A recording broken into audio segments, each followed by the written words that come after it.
True or false? When going to a job interview, plan on arriving right at the appointed time. False.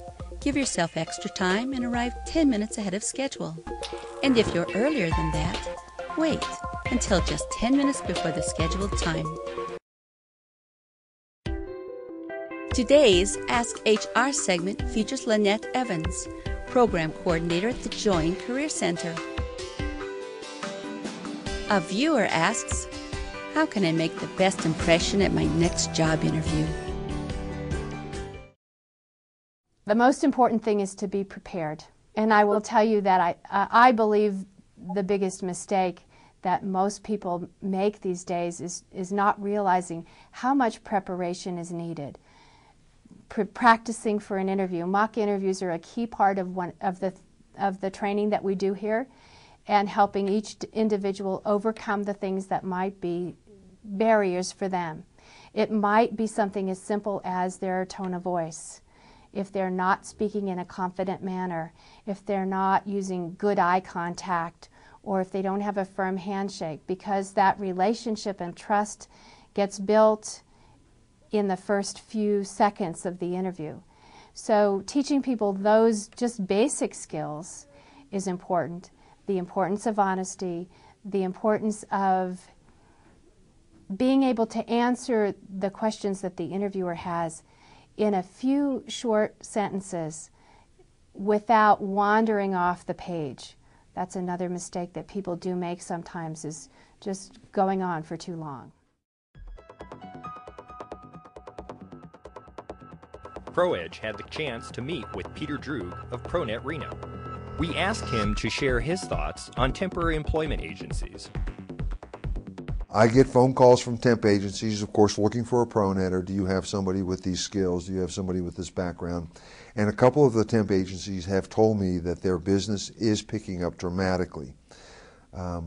It is not at the upper levels yet, but it is at the mid-management or lower management, supervisory, or in the technician type fields. However, that's an indicator in my mind that 3-4 months from now, as they start building up more people, which means they're going to need an HR manager, or they're going to need a CFO, or a controller for the organization. So the indicator is, if the trend continues on, by midsummer we should be seeing more of the professionals at that level getting job offers as well.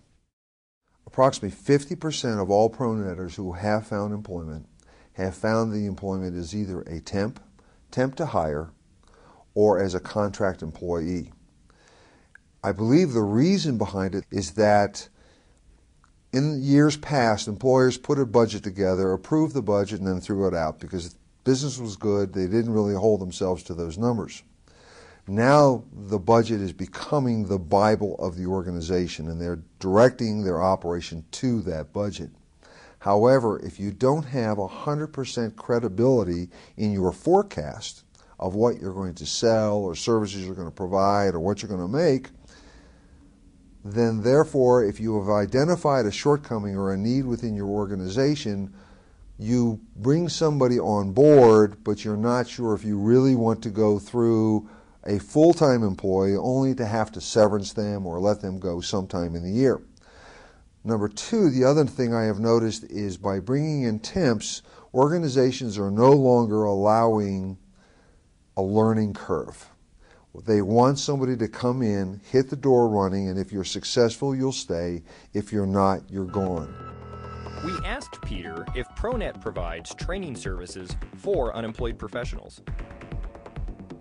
Part of the budget that I have from Nevada Works to J.O.I.N and then in turn to us is to help others, to help the ProNetter find the training which will either enhance their employability in their current field or provide them the training to find new employability. The green technology, for example, TMCC offers an entire series of classes on solar power, green power, etc. We have the ability, working with TMCC, can't afford to pay for somebody to get a bachelor's degree or a master's degree, but we can afford to pay for individual classes to help those ProNetters to find that eventual employability in a different industry. But you still have to have some applicable skills before you walk into it. You can't go from as I used the example before, you can't go from a used car salesman to being a brain surgeon. Thank you for joining us on this premiere edition of ProEdge. If you're an unemployed professional or an employer looking for pre-screened applicants, contact ProNet at 775-674-5408 or pronet@join.org. ProEdge was created and produced entirely by the volunteers of ProNet Reno.